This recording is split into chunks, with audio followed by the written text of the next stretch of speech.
Thank you. Let me take this opportunity to greet the governor of Enugu, to greet the Sultan of Sokoto. Let me greet the president of Nigeria Bar Association. We are here because of your capable leadership, and we are happy that we are home here in Nigeria. The leadership collective of the Nigerian Bar Association, who have honored me with an invitation to this esteemed occasion, I greet you all.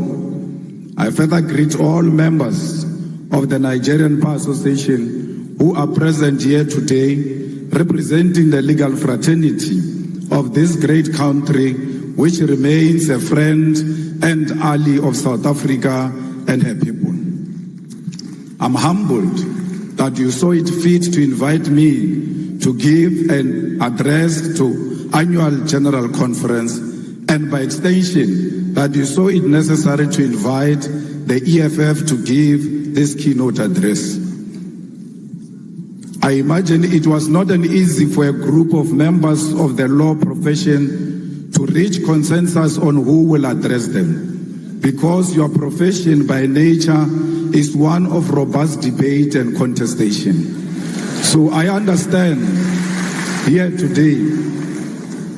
I stand here today proud because I know I'm a product of a robust debate and agreement by people who find it difficult to agree amongst themselves. Comrades and friends, the link between the legal profession and the cause for liberation cannot be separated. Because just like us, you are instruments of justice. While we wage our battle for freedom in the picket lines, through activism, protest, and participation in governance, it is you, the members of the legal profession, who interpret the laws we make, who practice the justice we seek to achieve, and who fight tirelessly for those who cannot defend themselves in the courts of law. It is a profession characterized by sacrifice, intellect, and a commitment to interpretation of the past in order to achieve justice, fairness, and victory in the present and future. For the activists, we have a history and dialectical materialism to guide us into leading society towards a better tomorrow.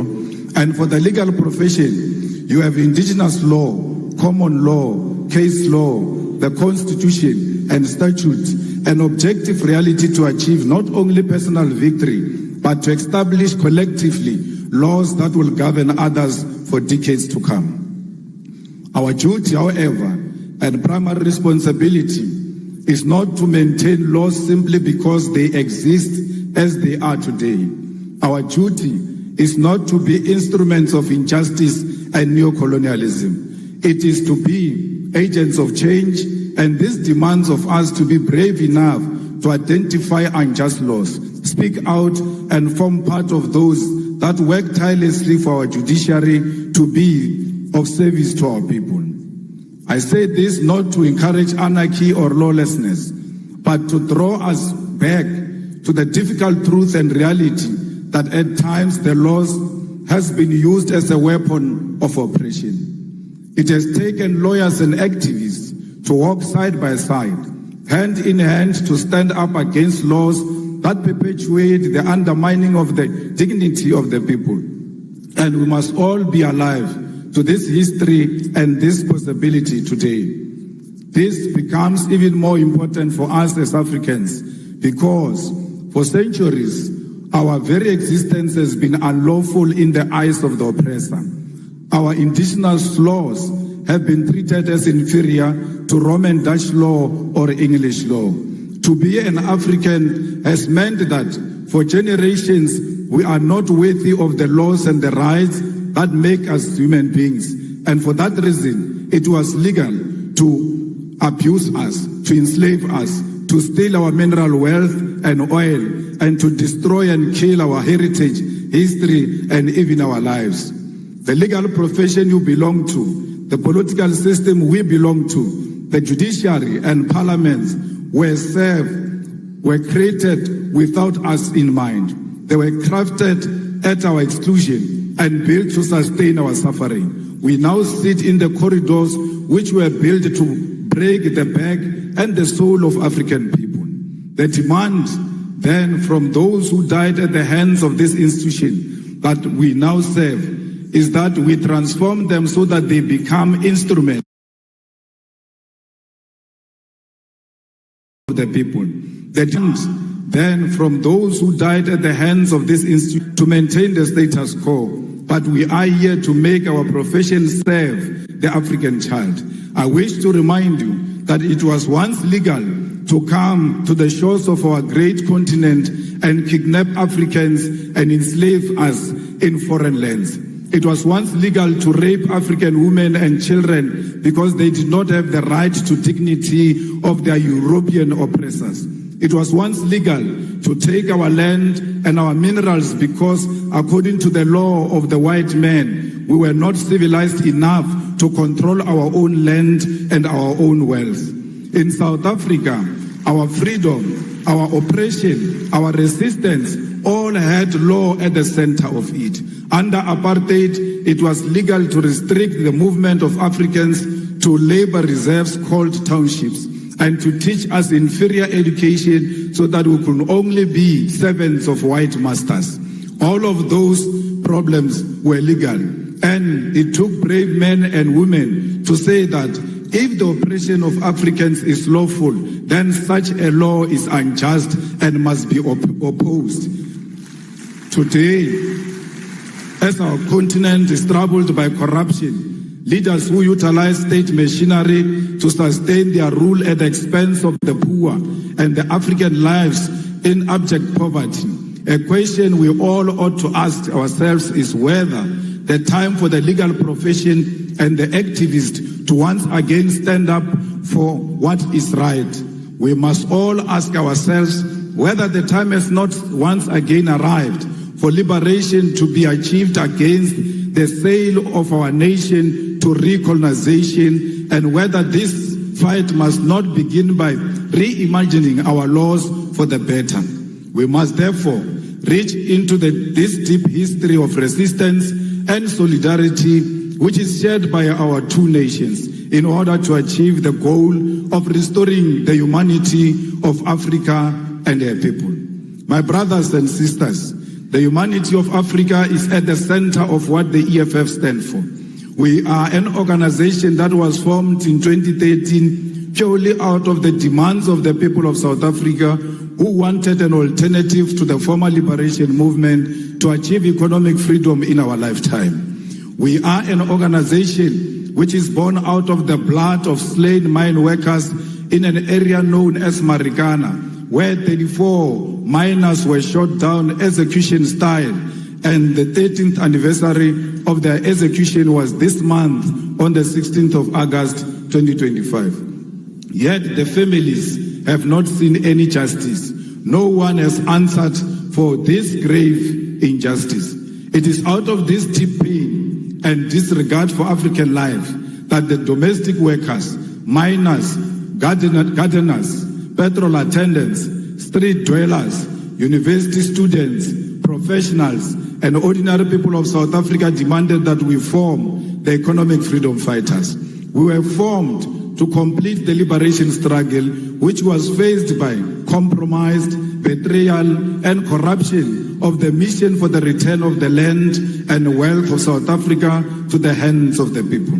As a result, we base our struggle on these lived realities, and we are guided by a scientific ideological outlook of Marxism, Leninism, and the teachings of Frantz Fanon. Fanon, in the context of Africa, becomes most important as we face with a continent that is becoming more and more dependent on the former colonial master, and our liberation movement abandoned the struggle which led to the formation in favor of life of opulence while the people suffer.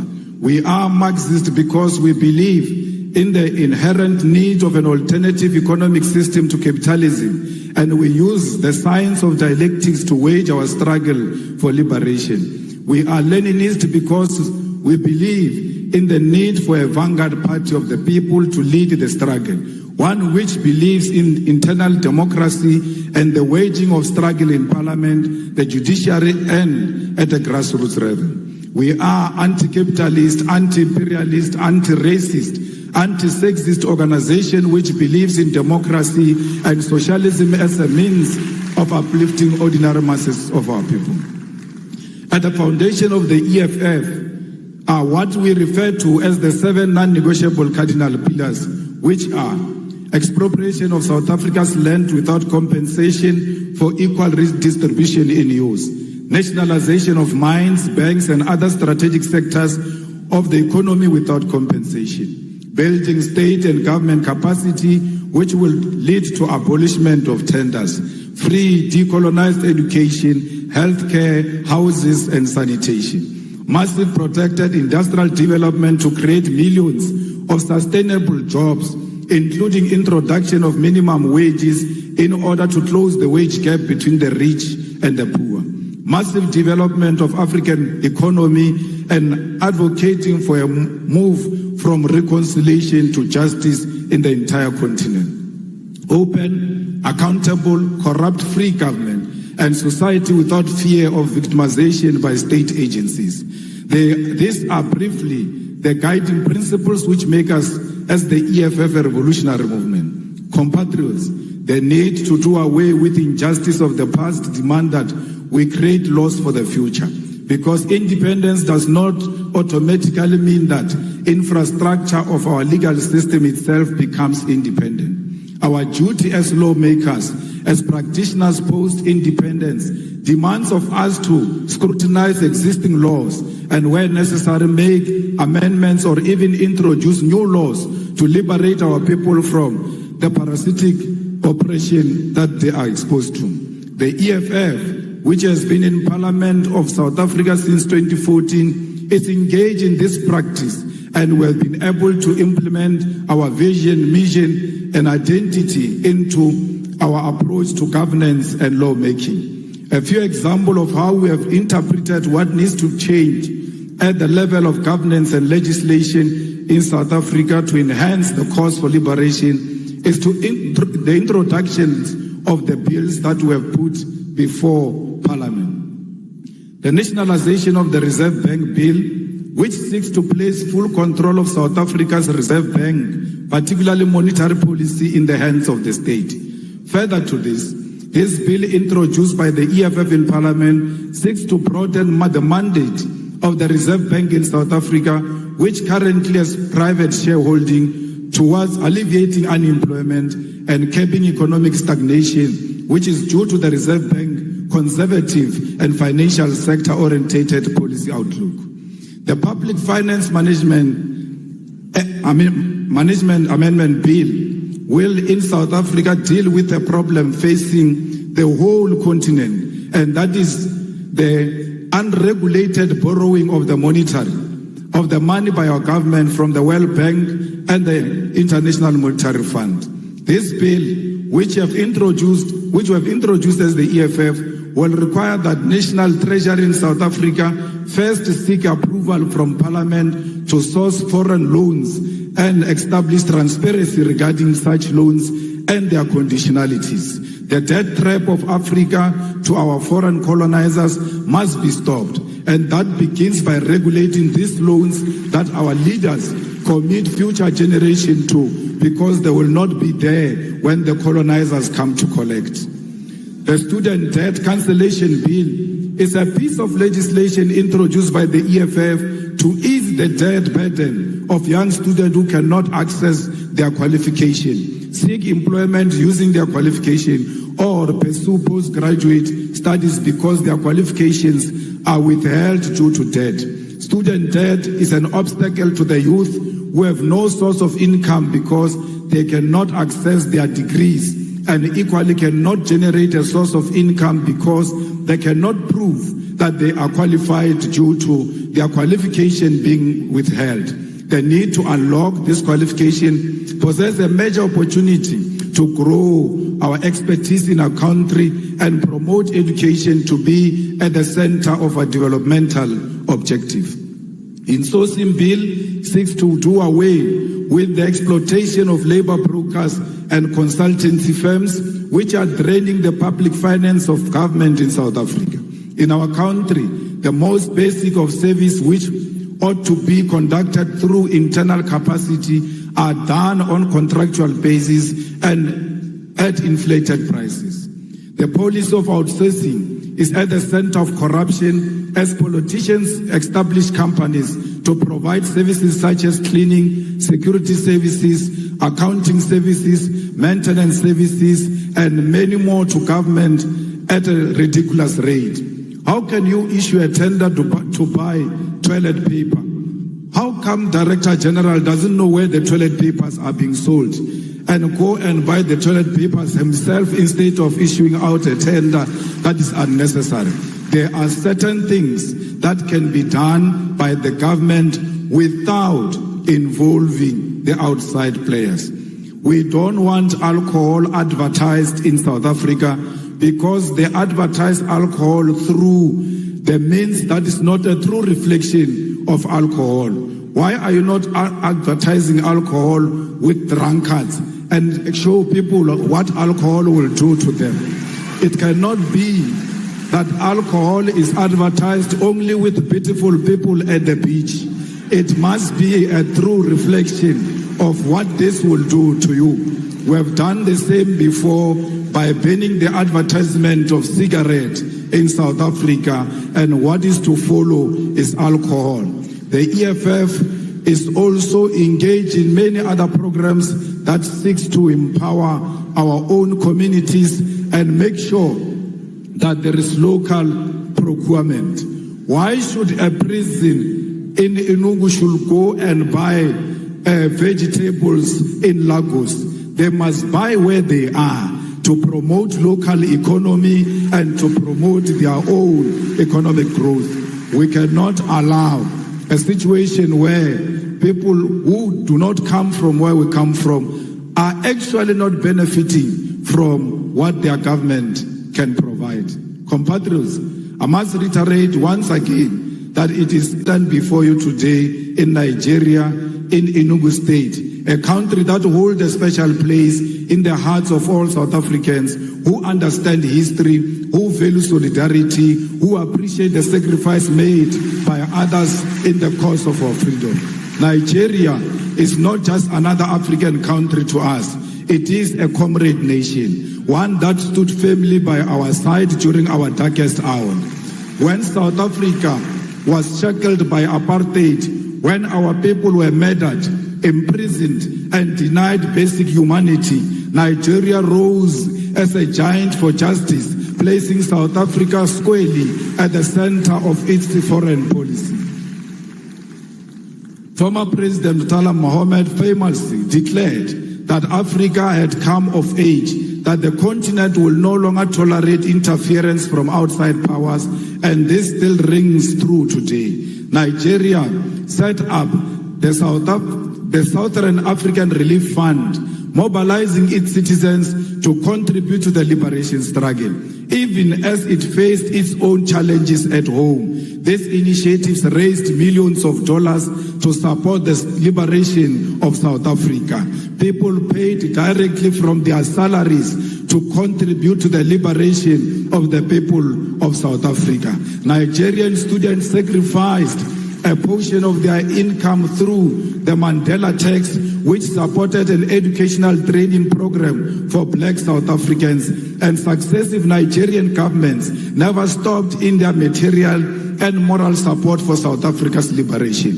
In fact, Nigerian government boycotted the 1976 Olympic Games and the 1979 Commonwealth Games in protest and in opposition to apartheid government.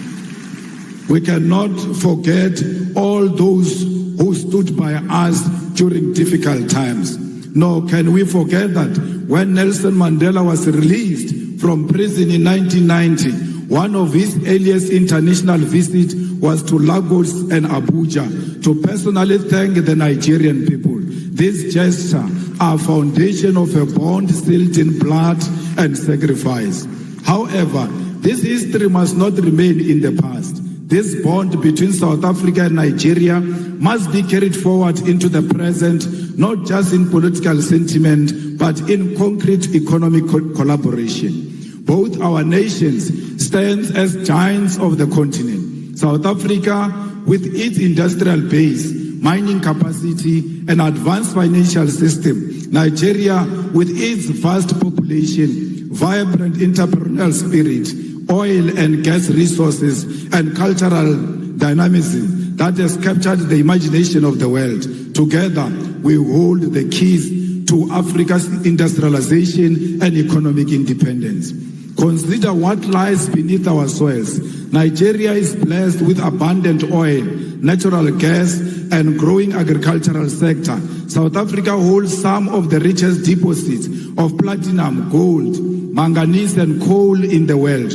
Combined, we possess the minerals that power modern technology, the energy resources that fuel global industry, and the human capital to build a self-sufficient continent.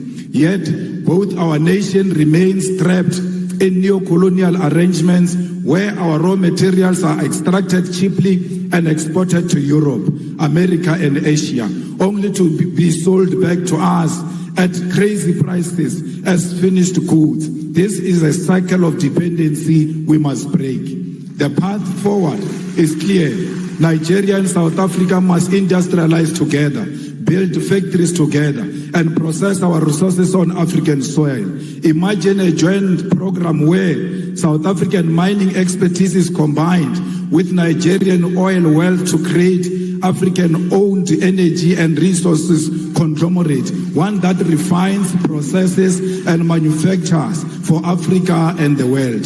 Imagine agricultural cooperation where Nigeria fertile lands provide food security for the continent, supported by South African machinery, logistics, and technology. Imagine a collaborative investment in renewable energy, where South Africa's solar potential and Nigeria gas reserves are harnessed to build an integrated African power grid.